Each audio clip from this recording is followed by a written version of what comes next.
প্রিয় দর্শক, এটি হচ্ছে সোমেশ্বরী নদী এবং এই নদীটি কিন্তু মূলত হচ্ছে বাংলাদেশের বর্ডার। ঠিক আছে, বাংলাদেশ এবং ভারতের বর্ডার। আমার বাম পাশে আমি যেখানে দাঁড়িয়ে আছি ঠিক বাম পাশে হচ্ছে এটা পুরোটাই ভারতের নদী, ভারতের মধ্যে পড়েছে। আর ডান পাশে যেটুকু অংশ রয়েছে এটা হচ্ছে বাংলাদেশের মধ্যে। আর আমি দাঁড়িয়ে আছি ঠিক সোমেশ্বরী নদীর মধ্যে এবং এই পানির মধ্যে আমি দাঁড়িয়ে আছি।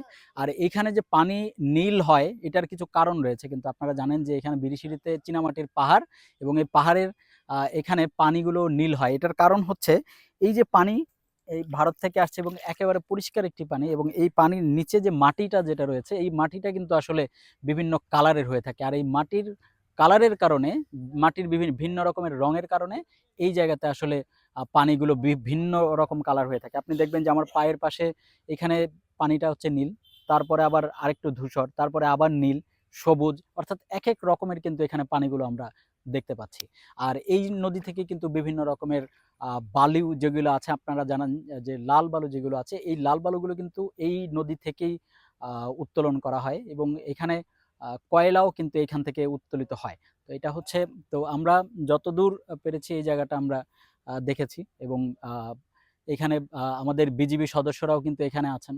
আমরা সেখানে দেখতে পেয়েছি যে আমরা বিজিবি সদস্য রয়েছেন, তো তাদের সাথেও আমরা কথা বলেছি। তো বাংলাদেশ ভারত মিলেমিশে আসলে এই জায়গাটি তৈরি হয়েছে।